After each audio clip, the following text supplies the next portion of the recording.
Hello and welcome, fellow snobs in the past and the present. Today we're going to talk about a new television show based on the book Brave New World by Huxley. I've divided this video into two parts. The first part I'm going to talk in general about the show and recommend if it's worth watching or not. And in the second part will be more of a discussion about episode 1 and may contain spoilers in that part. So if you're not looking for spoilers, just want to know if you should watch the show, just listen to part 1 and then come back and listen to part 2 of it after you've watched episode 1.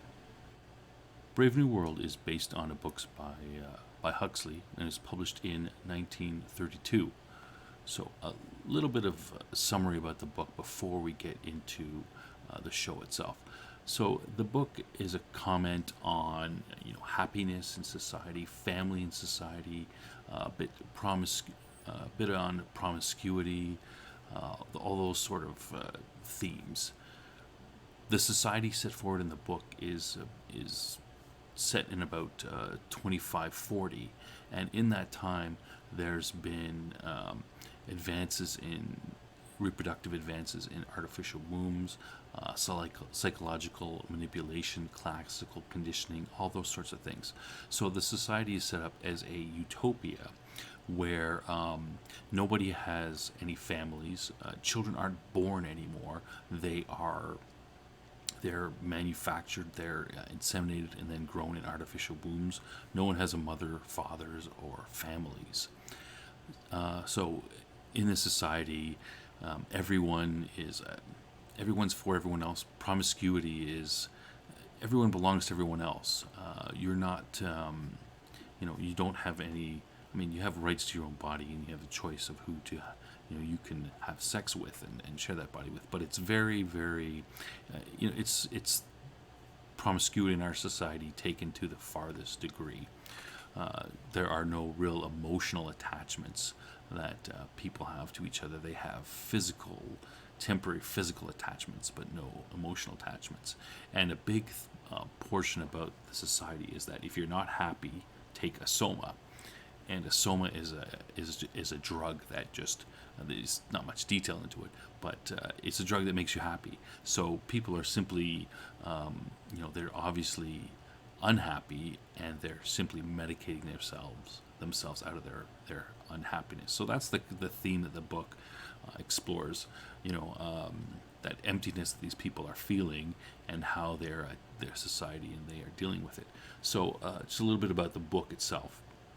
So the book centers mainly around Lena, who's a hatchery worker. She's not at the top of society, but she's a beta, so she's fairly high up in the society. She, a hatchery worker, they look after children and, inseminate eggs and stuff to grow the children, that sort of thing. Bernard, who's a psychologist, and he is up higher in the alpha, in the higher echelons. And then John, who is a savage. So in the society there is, they call them the savage lands. The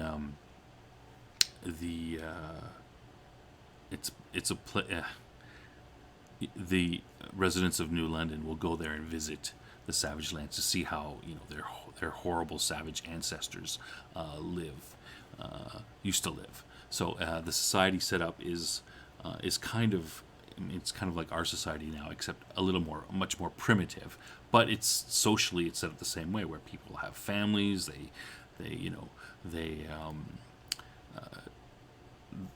Children are born normally, and they have the same sort of attitudes towards sex in the savage lands as we would do now, where a woman who's promiscuous would be. This is not so much now, perhaps, but earlier in our society, a woman who's overly promiscuous might be shunned, or at least not considered. That is a behavior that would be shunned, or people would try to abuse people of that type of behavior. So the savage lands is more, like I said, society-wise, it's classical that way. Sort of like maybe 60s, 70s, 80s, in our time, in those parts of time. Maybe not so much like now, but the story revolves around them. John's mother is from New London, but she gets pregnant and then gets stuck in the Savage Lands and has John.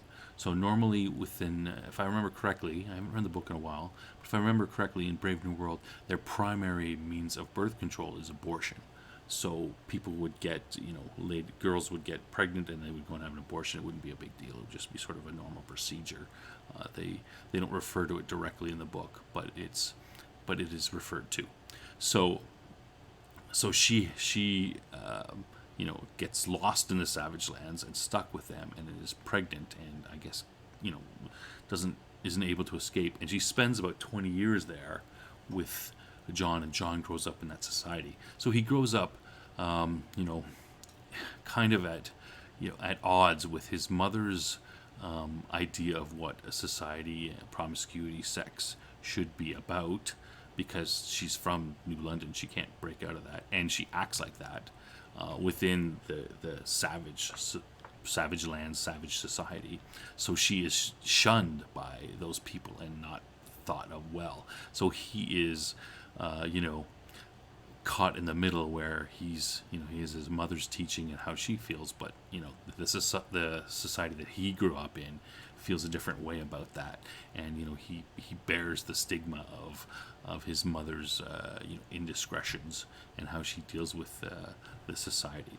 So the story, that's the basis of the story. There's more details to it. A lot of the wiki is pretty good about giving you a plot summary, but needless to say, John and his mother, are able to come out of that society and go into New London, and the story, is in the end an indictment of that society and John's reaction to it and how shallow it is. So that's a quick summary of the society. Talking a little bit about the show, so there is, in my view, there's no way that a show of 8 to 10 episodes, which would be 8 to 10 hours of video, there's no way that would encompass the book. They're going to have to do more about that. I can see an hour-long, 2-hour-long movie about the book, but I don't think it's really long enough to do. They can't follow the book's storyline, and I'm not sure that they are. I think it appears to me that they've vastly expanded the way that the book is going to look at the society. There'll be much longer probably much longer discussion of it. They won't be there'll be more.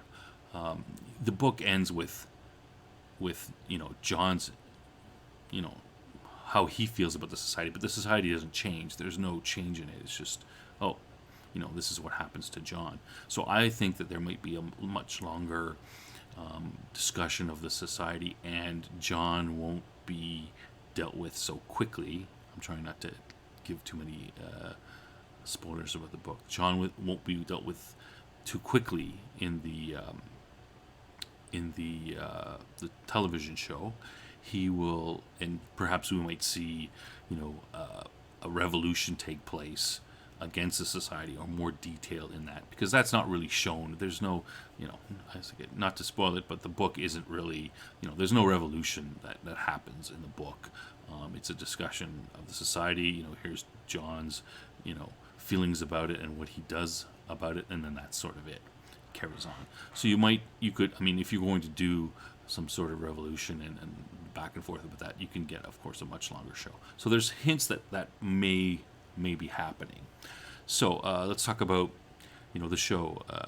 Is it worth watching? In my view, it's difficult to say. It's only in one episode, but what I see in that first episode is good. I will definitely continue watching it, and I want to see more about it.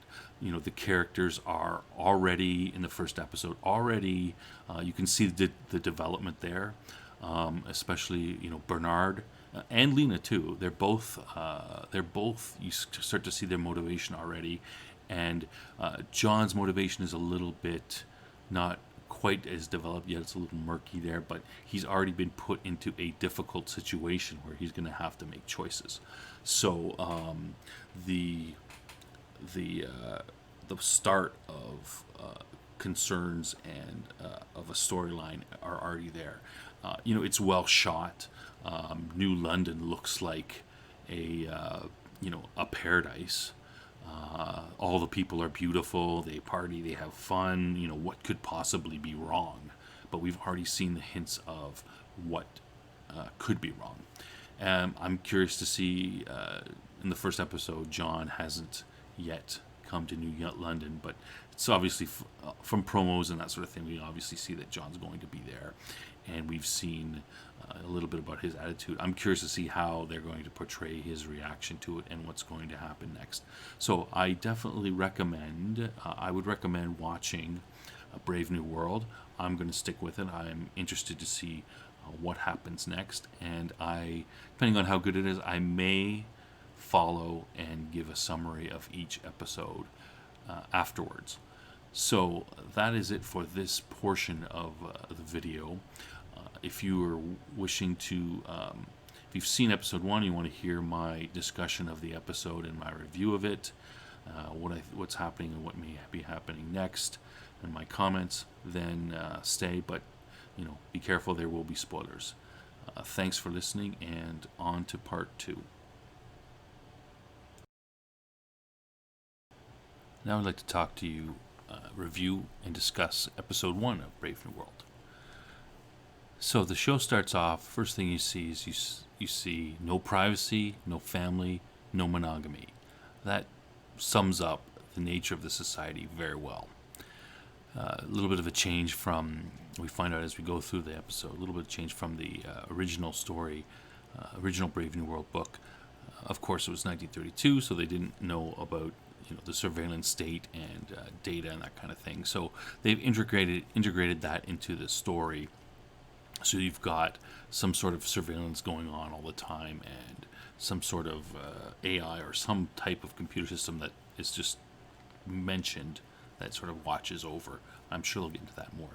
So after that, the first scene we see is we're introduced to Lena.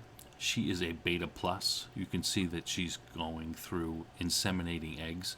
And as I mentioned in the first part of this, in this society, there's no family. Children are inseminated and then grown in artificial wombs, I believe. We haven't seen that yet. But they grow up with no family. They don't know who their parents are. So along the side, while she's doing this, you can see she's making, I believe it's a beta that she's inseminating. So they have different levels. They've got alpha, beta, gamma, delta, and epsilon. And deltas and epsilons are the workers, with the epsilons being the lowest workers, the garbage men and sewer cleaners, that kind of thing. And in fact, this is actually it's a hierarchical society based on intelligence, but they're purposely made. If you are selected to be an epsilon, you're purposely made to be less intelligent than an alpha would be. So everyone is fit into their position in society. As well, alphas they have alpha plus, alpha, and then alpha minus, and betas are the same. They have beta plus, beta, and beta minus.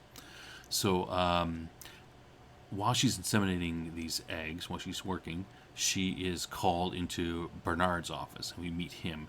And he is, in the book, he is a psychologist, but his job here is later mentioned to be, he's here to keep people happy. So it's the same sort of thing. As they go in there, they have a discussion. Bernard basically counsels Lena about her monogamous relationship she's having with another who's an alpha plus. And it's not so much they're having an a monogamous relationship, but they've been monitoring. Apparently they monitor everybody, I assume. They've been monitoring her sexual activity, and they found out that she's only having sex with this guy, and I assume he's only having sex with her. So she's counseled due to that. She's given in trouble and told to take a soma. And in the book, they seem to only have, if I remember correctly, they had one soma, but Bernard has different levels, and he offers her a higher than normal level, and she does take it. And you see as she leaves after getting in trouble, being counseled, she leaves and she takes goes outside, takes the soma, and looks out, and she looks much more happier. She then comes back to his. She then comes back to her job, and she's talking with a coworker who's making a joke about, I assume that she's having sex with Bernard on company time, but she sort of smiles and covers up for her obvious hurt from being from getting this little getting in trouble. She says, "Ending is better than mending." And I think that is a standard response in the society, and it sort of helps them get through this transitionary and non-monogamous aspects of the society. We then see a ad for the Savage Lands, and that's going to come in there later. The Savage Lands in the book looks a little bit different, somewhat similar between the book and this story, as far as I can tell at this point. So the Savage Lands are people who are not living like they're living in New London. They are living in more primitive times. They are having a primitive society where people get married, have children, they have mothers and fathers. So, and that of course is looked down upon. It's disgusting and gross by those in New London. So our next scene is Bernard. They also call him Bernard. Bernard is sent to look into an accident investigation. So you notice that he comes over, and what it is an epsilon has fallen and has an accident, and he's on the pavement here inside. So notice there's a couple of things. Notice that all the epsilons are dressed the same. Bernard is supposed to, I don't believe he's supposed to investigate so much as just make everybody feel better. And there's obviously people standing around upset, so he dishes out a ton of soma to them all. He gives it all away to help them feel better. They take the soma and off they go, and they're happy. He goes up to supposedly the epsilon has fallen from a certain height. He goes up there to check it out, takes a grapefruit and drops it down, and realizes that there's no way that if this epsilon fell, he would have fallen so much further away from the point. His splashdown is way off of where it should be. So he's assuming. I guess they're assuming. I mean, I'm not sure at this point if he was jumped or pushed, but the assumption that they make in that he did not fall, that he jumped. So, I mean, this starts out the hinting at the problems of society. No one can commit suicide in New London, obviously, because everyone's happy. Why would someone want to commit suicide? They can't be unhappy. It's not possible. Everyone has to be happy, happy, happy. So, at this point, Bernard comes and he actually touches the corpse, and he has some sort of dream, or has seen some sort of visions very quickly from this epsilon, which is very strange. And this is not something that is in to my knowledge, is in the book originally. So this is a different area that they're taking it, and potentially an interesting area too. So I don't have any problem with that. So that should be good. We'll see what's going to happen with that.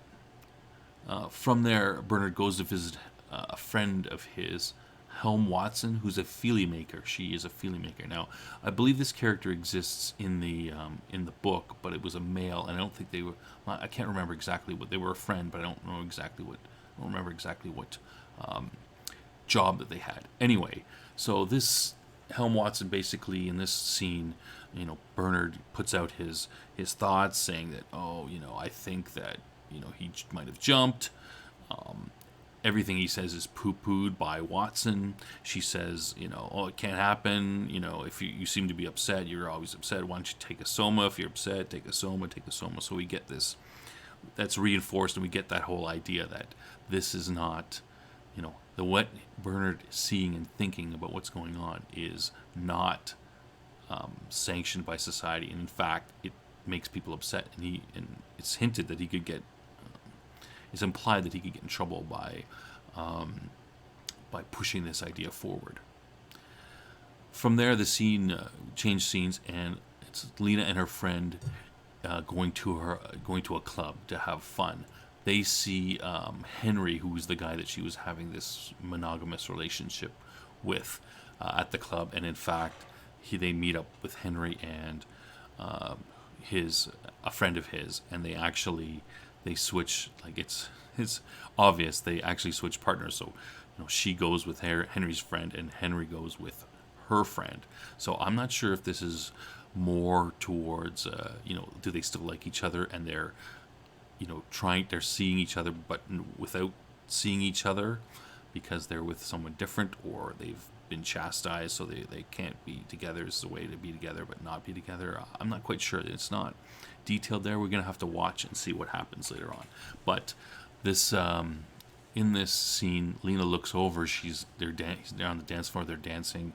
She looks over and she sees Bernard, and two people come up to Bernard and I don't know, hit on him, whatever, I guess. They're all, in this club, everyone is getting the music, everyone is getting high.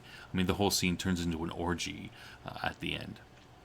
But Bernard is, he's hit on by two people, and I believe one is definitely female, but one of them appears to be male, which also hints that in this society, it's not a strictly... it's kind of a bisexual society as well. So Bernard rejects them and leaves. From there, we go to the Savage Lands, and we finally meet John, who's a key person in the book. From there, we find out that he works in the props department for the Savage Lands, and the Savage Lands basically puts on shows for people from New London, showing about how depraved this society is. So we see a few cuts. I'm sure we'll see more of this later, but we see a few cuts of the types of shows that are put on, like a wedding where someone is married. That's horrible. There is some sort of scene what looks like it's taking place in a department store, or like a Walmart, or that kind of a store, and it looks like a Black Friday scene where people are literally injuring and hitting each other, perhaps even killing each other bloody, like for large screen TVs or for whatever goods, like that sort of thing. So I think it's making fun of the whole Black Friday thing, and that's another aspect that's horrid about the Savage Lands. So John's job is to work the props for these shows. He is then basically beat up and treated horribly by some other guy there, who is upset that the props aren't working correctly. And the props include guns, and they're being fired, but they're not doing what they're supposed to do. So they fire a shot, like a blank, and it hits you, but it doesn't really hurt you.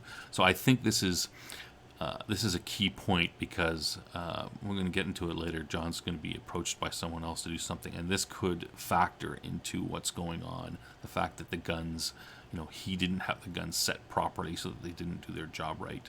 So he has access to that. So we'll get to that in a second. The next aspect we find out about John is John's mother. We see his mother. She's basically in lingerie, looking out the window, being able to be seen. He chastises her for that. She's drunk, obviously not coping well with her life for whatever reason. Now, from the book, we know that she was in the book she was drunk a lot because she's originally from New London, but she gets pregnant.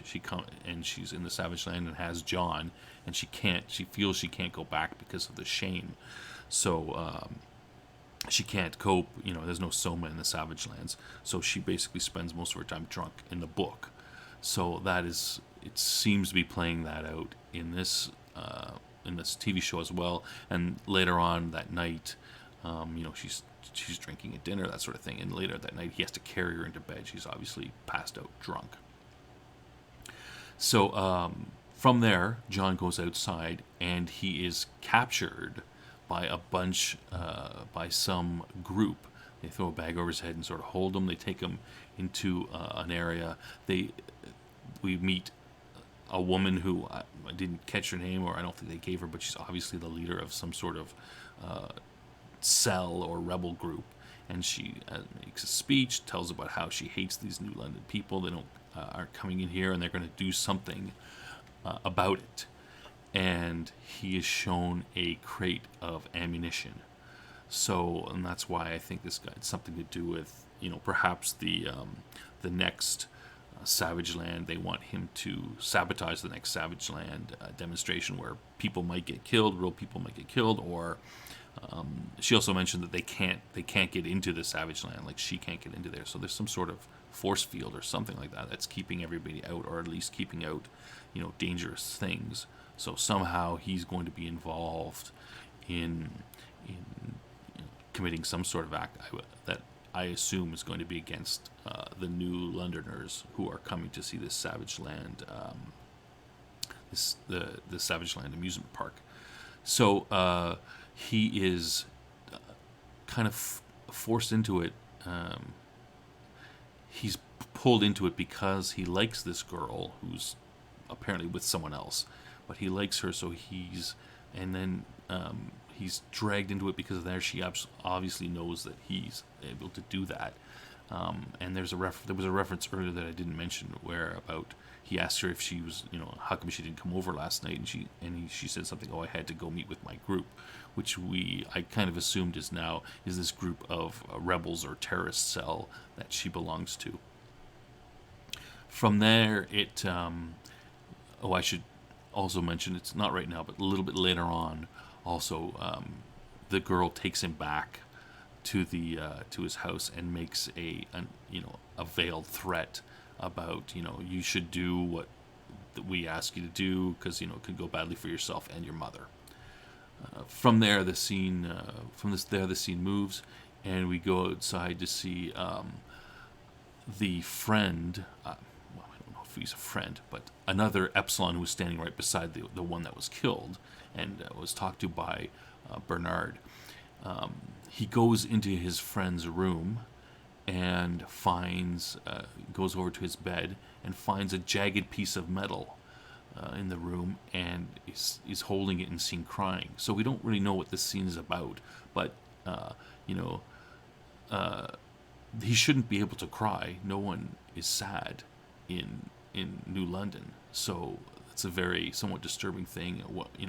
We'll have to wait and see what that's about later. So watch for that. And then the scene moves back to Bernard, and he takes out his link. He pulls out his link out of his eye where he's attached.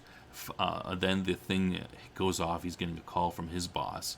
He quickly puts it back in, and he's chastised for himself for not having any sexual relationships, none recent ones. He makes an excuse about Bernard makes an excuse about working too hard. His boss doesn't accept that, and he basically chastises him for his actions, the way his attitude has been lately, and sends him on vacation to, of course, the Savage Lands, which I assume where he's going to meet John.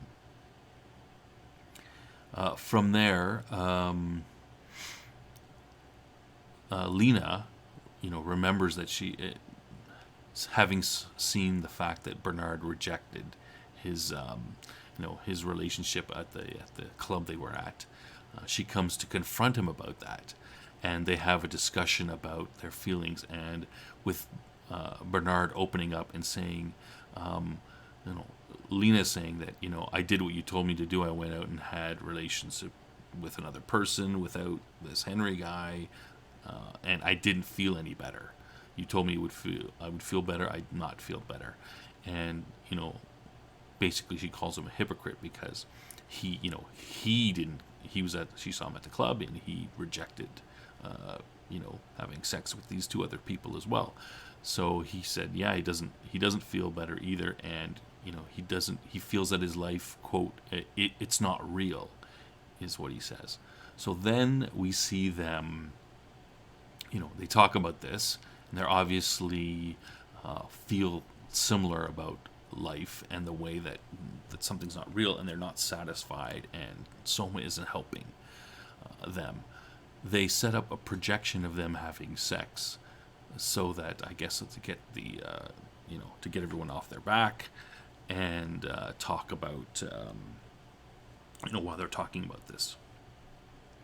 So the episode ends there, and in the next episode we see so obviously we see Lena and Bernard traveling to the Savage Lands. So it's obvious he's going to, I guess he's somewhat attractive. I mean, she's very attractive. I guess he's attracted to her, but I think maybe they're starting to, even if they're not sexually attracted to each other, or despite that, they have a bit of a secret that they can keep together, that both of them are not satisfied, and by staying together, they can help, cover each other's dissatisfaction up with society. So he's obviously going to ask her to come with him to the Savage Lands. They're going to travel there. We've seen that in previews. They're going to meet John. We're going to see a little bit more of how the Savage Lands amusement park works and what they show. And somehow John is going to get back to New London, because we see him in New London in promotional pictures and in future episode stuff, that sort of thing. So far, I think, to me, it was a good first episode. It laid everything out, laid all the problems out, and the arcs of where the characters are likely to go, set up the problem to be addressed. It's kind of, it's not exactly like the book, but it's, I was able to figure out what is going to happen next. I think episode 2 is going to be fairly straightforward. As I said, they're going to go there. There's going to be some sort of attempt to sabotage the Savage Lands amusement park. Either it's going to happen and someone will escape, or John may betray these other people in order to come back and get taken back to New London. That's the most likely. But from there, so I see that as fairly straightforward. But from there, I can see that the show is going to open up, and where it's going to go is going to be very interesting. Now, I would assume that it's kind of like the book, but it's going to look into the whole society, and we're going to see some sort of attempt to overthrow, either John overthrowing the society as a rebel. Maybe he'll have some sort of operation given to him by this terrorist cell, or he will work together with Lena and Bernard, who aren't satisfied, to look into the deeper workings of the society, the use of artificial intelligence, computer controlled, and that network, and the whole drugging people to keep them happy, but the inherent unhappiness that people feel, and might even start at the lowest levels, at the Epsilon workers, who are not supposed to be smart enough to come up past their station. So we'll find out about that. It'll be very interesting. So again, that's the end of my summary of episode 1. I think that this show has potential. I am going to keep watching it, and I will try to carry on with a weekly episode by episode review and summary. Hope you enjoyed the content. Don't forget to like or subscribe, all that good stuff, and we'll see you for episode 2.